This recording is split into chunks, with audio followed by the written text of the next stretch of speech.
Here is the fact. Most Nigerians arguing about Peter Obi's credentials have completely missed. The very university at the center of this storm, the University of Nigeria and Nsukka, is simultaneously embroiled in a separate certificate scandal involving a serving federal minister. And it handled the two situations in completely different ways. UNN reportedly confirmed Obi graduated, while at the same time insisting a sitting Minister of Innovation never completed his studies there. So the question nobody is actually asking is this: why does the same institution appear to respond differently to different names? And what does that tell us about the integrity of Nigerian credential verification as a system? I am going to show you what the documents actually say. I am going to show you why this story is about far more than Peter Obi. But before we go any further, if you are watching this channel for the first time, you need to know what Unfiltered Report actually is. This channel exists for one reason: to give you the political analysis that mainstream media in Nigeria and across Africa will not touch. No agenda, no filter. Just the truth as the evidence reveals it. Hit subscribe and stay with me, because what comes next changes the whole picture. Let me take you back to where this started. In September 2022, a Labour Party chieftain named Oseloka Obaze publicly published copies of Peter Obi's academic documents: his WAEC certificate, his UNN degree, his NYSC certificate. The intention was straightforward. This is a man with nothing to hide. But in October 2023, with the 2023 election barely settled, a faction of the Labour Party, the Lamidi Apapa splinter group, raised an alarm. They pointed to something specific: 3 documents, 3 different versions of the same man's name. The WAEC certificate, obtained in 1979, carried the name Obi Gregory Onwubasi. The UNN degree, awarded in 1984, read Gregory Peter Onwubasi Obi. The NYSC certificate bore Obi Gregory Peter Onwubasi. The name Peter was missing from the WAEC certificate, and to political opponents looking for a weapon, that was enough. Obi's campaign dismissed the allegations immediately. His spokesman, Yunusa Tanko, called them fabrications from political hirelings and buccaneers. He explained that one of Obi's senior brothers, a completely different person, had also attended UNN years earlier, studying computer science, while Obi studied philosophy. The attempt to conflate the two, Tanko said, was politically motivated fiction.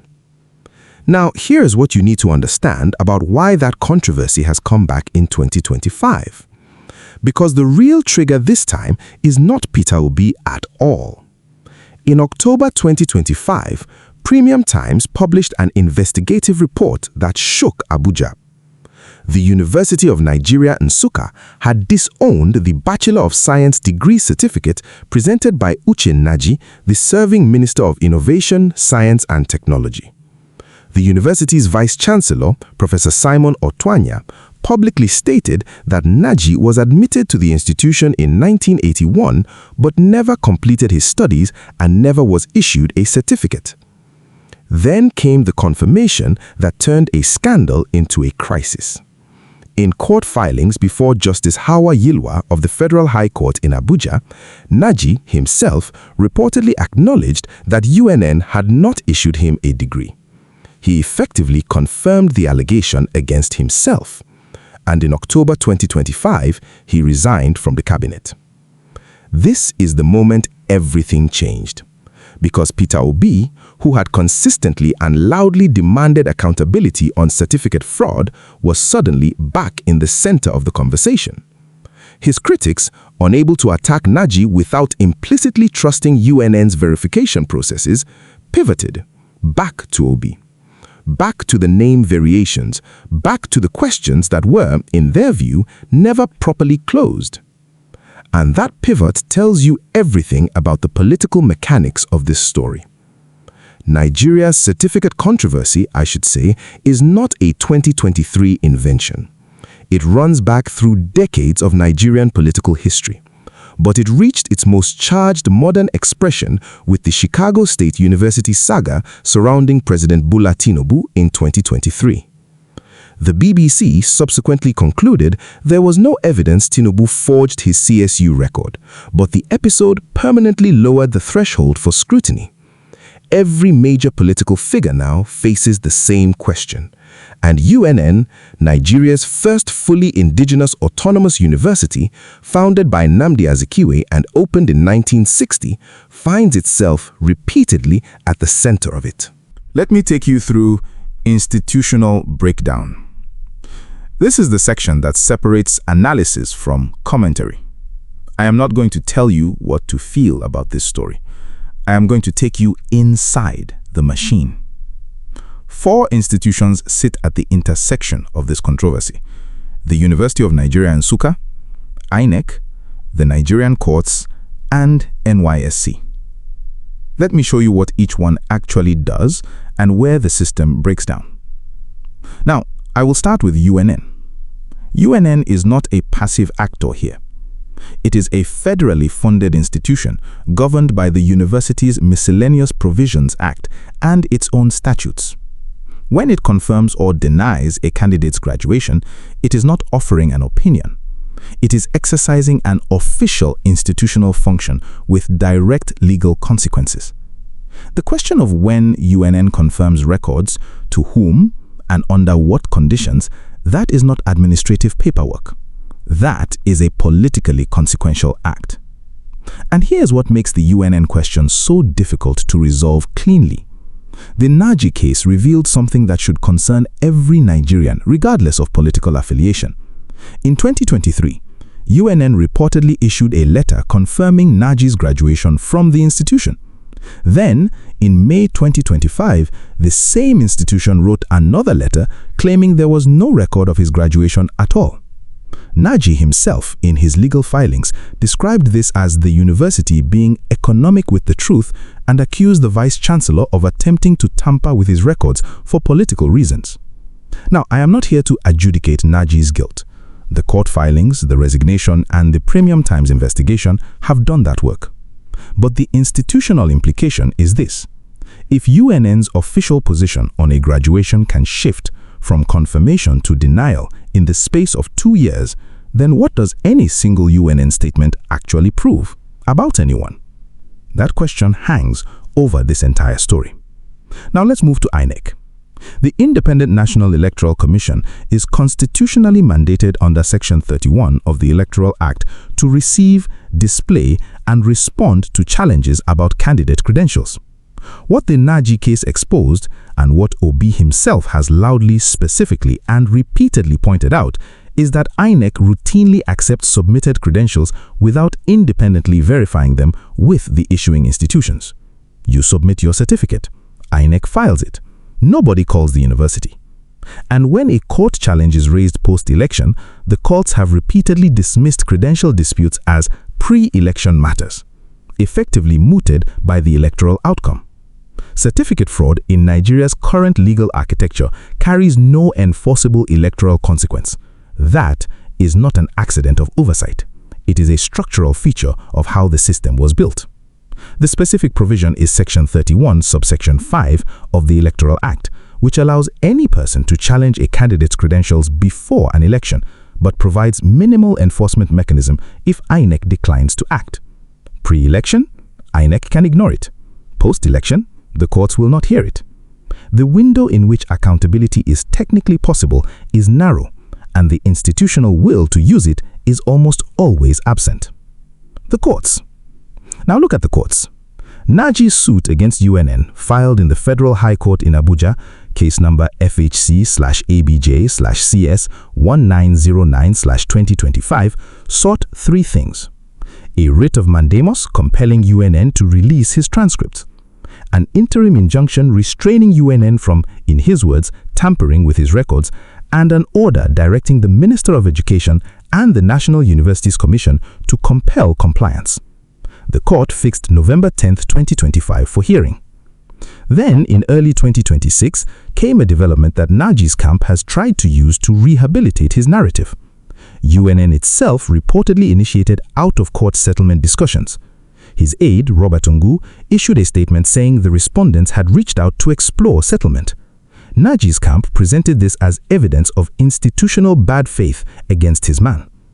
Make what you will of that framing. What it tells us institutionally is that even the court process, Nigeria's last line of accountability, is now potentially being resolved behind closed doors, with no public record, no enforceable precedent, and no clarity for anyone watching from the outside. Finally, NYSC. The name discrepancy between a university's mobilization list and an NYSC certificate is in Nigerian administrative reality very common. The NYSC Act does not require perfect name consistency across all prior documents.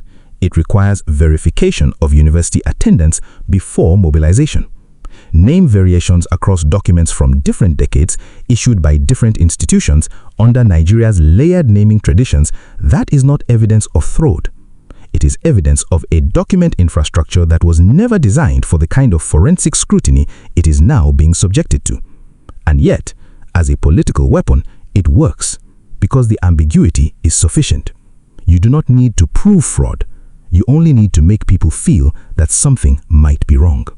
Now, I want to show you something that nobody covering this story from a commentary angle is prepared to say directly. The resurrection of the Peter Obi certificate question in 2025 serves at least three distinct political interests simultaneously. None of them require the certificates to be fake. All of them benefit from the question remaining open. The APC establishment. The first is the APC establishment. With the 2027 election cycle beginning to take shape, quietly but unmistakably, Peter Obi remains the most credible opposition figure capable of consolidating a multi-regional coalition. He demonstrated that in 2023. He came third nationally, but he did something no Labour Party candidate had ever done. He won votes across ethnic, regional, and religious lines in a way that terrified the political establishment. Keeping reputational pressure on him heading into 2027, even through questions that were largely addressed 2 years ago, prevents his political capital from compounding unchallenged. The attack does not need to succeed. It only needs to generate enough noise to make undecided voters hesitate. The LP's internal factions. The second is the Labour Party's internal factions. The Lamidia Papa faction, which raised the original certificate discrepancy allegation in October 2023, was not acting in the party's electoral interest. It was acting in the interest of undermining Peter Obi's control of the Labour Party machinery. This is a point worth dwelling on. In Nigerian politics, internal party opponents are frequently more strategically dangerous than external ones because they carry the credibility of insider knowledge. When someone who claims to have screened you says something is fishy with your documents, it lands differently than when an APC spokesman says the same thing, even if the allegation is fabricated, especially if it is. Deflection from the Nani G scandal. The third interest is those who benefit from deflection away from the Nani G scandal.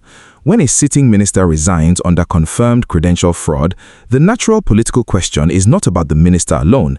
It is, how did he pass Senate screening? Which senators signed off? Which security agencies cleared him? Who in the presidency knew and when? Redirecting public attention to Peter Obi's name ordering at this precise moment serves a classic Nigerian political function, the counterpunch. Not a defense of the indefensible, but a muddying of the water sufficient to shift the conversation. Who loses if the question is definitively answered, clearly, publicly, and permanently? Now, here's the question that reveals the most. Who loses if this question is definitively answered, clearly, publicly, and permanently? The irony is considerable. If the University of Nigeria, Nsukka, were to issue an unambiguous, independently verifiable public confirmation that Peter Obi graduated with a Bachelor of Arts in Philosophy in 1984, the kind of formal confirmation it was formally and legally pressed to produce in the Naniji case, it would remove a recurring political weapon and force the conversation back to policy and governance. Certain actors in both the APC and their Papa LP faction have a structural interest in that clarity never being produced. The ambiguity is the weapon. The confirmation would be its end. The name discrepancy. Let me address the name discrepancy directly, because this is where critics think the strongest case lies. The omission of Peter from Obi's 1979 YX certificate and its presence on his 1984 UNN degree and NYSE certificate is on its face unremarkable to anyone with knowledge of how Nigerian naming and document systems worked in that era. Students in the 1970s routinely appeared in school records under a family surname or the first name registered in early schooling. The addition and arrangement of names on later documents, particularly in the Igbo naming tradition, where names carry deep cultural meaning and were often formalized progressively, is consistent with administrative practice of the time. This is not a Peter Obi specific anomaly. It is a systemic feature of Nigeria's document infrastructure across that generation. And consider this. Peter Obi has been the most consistent and loudest public voice calling for mandatory INEC credential verification before elections. He cited Indonesia's model specifically. He called for prosecution of officials using fake certificates. He went on record repeatedly at a moment when the Nani G case made certificate fraud a front-page issue, demanding systemic reform. If his own certificate were genuinely problematic, that public position would be the single most self-destructive political stance he could take. The strategic logic of what he has said and his willingness to say it repeatedly in his own name on the record is itself a form of evidence. The regional dimension. Now let me show you how this story lands differently depending on where in Nigeria you are watching from. In the north, the framing of a southeastern politician as potentially credentially deficient is a coded message. It plays into the narrative of Igbo political ascendancy being somehow less legitimate, less verified, less trustworthy than the established order. Whether or not the person framing it intends that reading, the audience receiving it often does. In the southeast, the controversy is read through a completely different lens. It is read as an institutional assault on the political aspirations of the Igbo nation, particularly after 2023's disputed election outcome, which many in the region still regard as a stolen mandate. The certificate attack is not seen as a legal or procedural concern, it is seen as political warfare by other means. In Lagos and the southwest, the Tinubu CSU saga sets the backdrop. Voters there tend to apply what I call the source for the goose standard. If one politician's certificates are subject to intense scrutiny, all should be. The anger is not tribal, it is about equal application of the rules. In the South-South and the Middle Belt, this is primarily a credibility of institutions story. Does any Nigerian credential system actually mean what it claims to mean? Can you trust the document, any document, that a Nigerian public institution has issued? The silent stakeholders. And then there are the silent stakeholders. The most significant are not politicians at all. They sit inside the civil service and particularly inside the National Universities Commission, the NUC, which has the statutory authority to build a national credential verification infrastructure but has never been compelled to do so. The reason is not incapacity. The technology exists. The reason is that a functioning, publicly accessible verification system would expose at scale the full scope of credential fraud across Nigeria's political and public service class. And that exposure has consequences for people who are currently protected. National implications. Let me zoom out, because this story is larger than any one politician, any one university, or any one election cycle. If Peter Obi runs again in 2027, and every signal I am reading suggests he intends to do, the credential question will be re-litigated, not because new evidence will emerge, but because the political actors who benefit from the ambiguity will ensure it returns. The question is not whether his documents are genuine. The available evidence, taken as a whole, supports the conclusion that they are. The question is whether Nigeria's institutional architecture is capable of producing the kind of definitive, tamper-proof, politically insulated verification that would permanently close this line of attack. And the answer, as the system currently stands, is no. That is the real national scandal, not Peter Obi's YX certificate. The fact that Nigeria has no mechanism for producing institutional truth that political actors cannot manipulate. The Naji president. The Naji president is significant, but only partially. His resignation in October 2025 marked the first time in recent Nigerian political history that a serving cabinet minister was effectively removed under confirmed credential fraud, even if the resignation was framed as voluntary. That matters. It establishes, thinly but meaningfully, that there is some accountability threshold in Nigerian public life. That threshold can be reached. But one resignation does not make a system. One resignation under pressure is not the same as a legal framework that automatically removes, prosecutes, and deters. The deterrence question is the one that matters, and deterrence requires certainty of consequence, not political contingency. What the ordinary Nigerian needs to understand. Here is what the ordinary Nigerian in Kano, in Enugu, in Benin City, in Jos actually needs to understand about this story. The certificate war is not at its root about any individual politician's qualifications. It is about a governance system that has never built the infrastructure of institutional trust that makes public accountability possible. When any document, a degree, a birth certificate, a land title, or a business registration can be questioned without a reliable mechanism for resolution, it is not just politicians who suffer. It is every Nigerian who relies on institutions to adjudicate their claims fairly. The same broken verification system that lets a minister parade a forged degree is the same broken verification system that cannot confirm your own academic credentials when you apply for a job abroad. These are not separate problems, they are the same problem. The international and diaspora dimension. For Nigerians in the United Kingdom, the United States, and Canada, many of whom were the engine of the obedient movement in 2022 and 2023, this controversy has a particular resonance that people inside Nigeria sometimes underestimate. These are communities where credential fraud has real immediate consequences, where academic dishonesty results in criminal prosecution, not a court adjournment, where a forged degree means prison, not a cabinet seat. The contrast with what they watch happening at home is not abstract, it is visceral. And it is part of why Obi, who has spoken specifically about Indonesia's zero-tolerance approach to credential forgery and demanded the same standard for Nigeria, continues to command extraordinary diaspora support even after the 2023 electoral disappointment. The strategic question heading into 2027 is this: do the diaspora networks that were built during the obedient movement, the WhatsApp groups, the fundraising infrastructure, the media amplification chains, maintain their organizational momentum? Or does the combination of electoral frustration and ongoing institutional dysfunction drain the energy that made those networks possible? There is an argument, counterintuitive as it sounds, that the certificate controversy actually serves Obi's diaspora position, because every time the question is raised, diaspora Nigerians are reminded of exactly why they are angry. The attack keeps the narrative alive, and in Nigerian diaspora political culture, sustained outrage is a form of mobilization. The international institutional angle. On the international institutional side, there is no formal position from Western governments or multilateral bodies attached to this specific controversy, but there is a broader pattern worth noting. International development institutions, the World Bank, the UNDP, bilateral development partners increasingly condition governance support and budget transparency initiatives on verifiable public sector integrity infrastructure.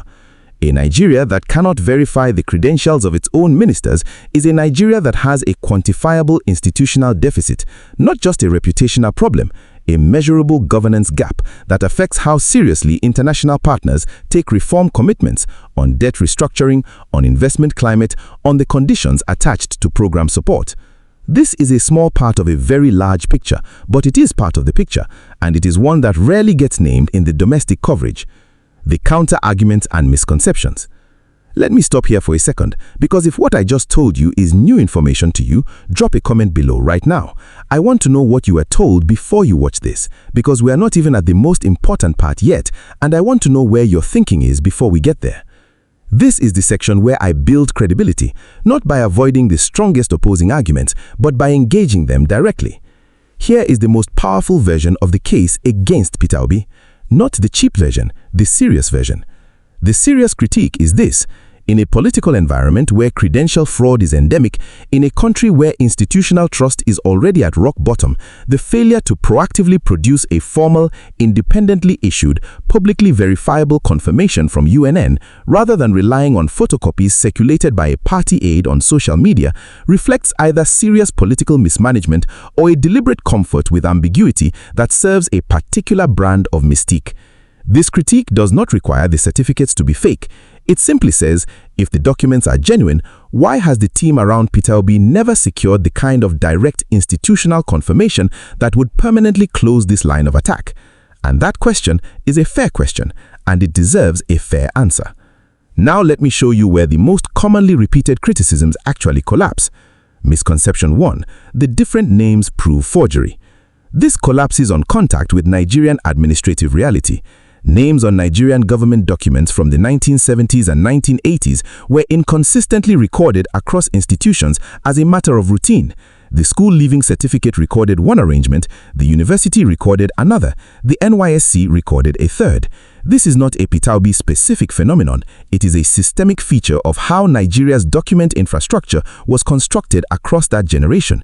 The omission of Peter from a 1979 WAEC certificate is consistent with how names were typically registered in Igbo communities at that time.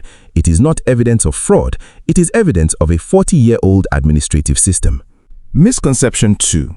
His refusal to personally publish the certificate was suspicious. This conflates political judgment with concealment. Obi's stated position that the possession of paper qualification is not and cannot be the measure of wisdom and intelligence was a calculated political statement, not an admission of something missing. His aide, Oseloka Obaze, did publish the certificate publicly on Twitter in September 2022 with the comment, "Trust but verify. Nothing bogus, nothing forged, nothing ambiguous." The question was never whether a document existed. The document is in the public domain. The question is whether UNN will confirm it on the record under direct formal questioning. That is a different question, and the answer to it depends on institutional will, not on Obi's personal choices. Misconception 3. If UNN could disown Nenji, they would do the same to Obi. This is the most intellectually interesting misconception because it contains a kernel of institutional logic. If the verification system works consistently, that argument holds. But the Nenji case itself destroyed the premise. UNN issued a letter confirming Nenji's graduation in 2023, then reversed that position in May 2025. In between were court battles, media pressure, political realignments. The question is not whether UNN would expose a forgery. The question is whether UNN's institutional position on any graduation record is politically insulated enough to be reliable. Based on what we saw in the Nenji case, the honest answer is not necessarily. Where the evidence actually points. When I take the publicly available record in full, the published certificates, the consistent institutional absence of any formal denial from UNN regarding Obi, the culturally consistent explanation for name variations, and the logical implications of Obi's own public advocacy on credential verification, the weight of evidence supports the conclusion that Peter Obi holds a legitimate BA in philosophy from the University of Nigeria and Nsukka. But, and this is the part that nobody wants to sit with, the same evidence also supports the conclusion that Nigeria's credential verification system is not reliable enough to make that assessment definitively provable for any public figure under any existing institutional mechanism. That is the real finding of this analysis, and it implicates every actor in this story, not just one. Let me give you something you can actually use, not commentary, political intelligence.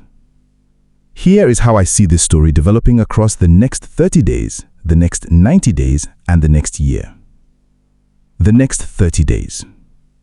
Watch the Federal High Court. The Nenji case, originally set for hearing in November 2025, now subject to out-of-court settlement discussions, is still live. Any institutional finding about how UNN maintains, verifies, or releases academic records will have direct relevance beyond Nenji himself. It will set a precedent, or the absence of one, for how future verification challenges are handled. Also, watch for whether any journalist or civil society organization files a formal Freedom of Information request directly asking UNN to confirm Peter Obi's graduation record in writing. That move, if it happens, will force UNN to either confirm, deny, or, as they have done before, produce a response that raises more questions than it answers. The next 90 days. The 2027 political architecture is being quietly constructed. The party primaries are still over a year away, but the coalition conversations are already underway. The Labour Party's internal stability will be tested. Obi's positioning, whether he leads, joins, or builds a coalition, is the central variable in the opposition calculation. And here is the signal to watch. If the certificate controversy intensifies in the next quarter, it is almost certainly because Obi is gaining traction in those conversations, not losing it. Political attacks in Nigeria follow political momentum. They go where the threat is. The next 365 days. The most consequential development to watch is INEC. Specifically, whether INEC, under sustained pressure from civil society actors, from the courts, or from international partners attached to electoral reform conditions, begins implementing any form of pre-election credential verification. Peter Obi has called for this explicitly, publicly, and repeatedly. If INEC acts, it changes the political landscape in two directions simultaneously. It removes the attack vector against Obi and any other politician with verifiable documents, and it exposes a potentially significant number of current and aspiring office holders to fresh scrutiny for the first time. That is why the resistance to a functioning verification system will be fierce. The people with the most to lose from institutional clarity are not Peter Obi's critics. They are the broader class of Nigerian public figures whose own credentials cannot withstand the same scrutiny. The long-term institutional damage. If nothing changes, Nigeria enters the 2027 election cycle with the same broken credential verification architecture that allowed Uche Naji to serve as a federal minister for over 2 years with documents his own university had no record of issuing. The credibility damage is not just reputational, it is functional. A governance system that cannot verify its own officials' basic qualifications cannot credibly claim to be building anything. Not policy capacity, not regulatory integrity, not public trust. The realistic best-case scenario. A functioning, tamper-resistant, publicly accessible national credential database managed by the NUC with mandatory cooperation from all federal and state universities. The technology exists. The legal framework could be built within a single legislative session. The political will is the variable. And political will in Nigeria is almost always a function of political cost. The question is whether the accumulated cost of inaction, the scandals, the resignations, the public embarrassment, the international signal, finally becomes higher than the cost of building the system. That calculation is the one worth watching. I opened this video with a question. Why does the same university appear to respond differently to different names? Here is what the full analysis reveals. The issue was never really about whether Peter Obi has a degree from the University of Nigeria and Nsukka. The available evidence says who does. The issue is that Nigeria has constructed a political culture in which the absence of a definitive institutional answer on credentials, on accountability, on virtually everything that matters is itself a tool of power. The ambiguity is not an accident. It is an architecture, and the people who benefit from that architecture will always find a new name to attack, a new document to question, a new reason why the verification can wait, because as long as the system cannot produce definitive answers, they can always generate sufficient doubt to serve their purposes. The ordinary Nigerian in Lagos, in Kano, in Enugu, in Port Harcourt, in Kaduna does not benefit from that architecture. They are its victims. Because a country that cannot verify the credentials of its leaders is a country that has decided structurally that it will always be governed by whoever can best manage the fog. That is what this story is actually about. If this analysis gave you a clearer picture of what is actually happening, then do one thing for me. Share it with one person who needs to understand this, not for the algorithm, for the conversation. Like the video, subscribe if you haven't already, and I will see you in the next one, because the story is never really over. It just moves to the next chapter.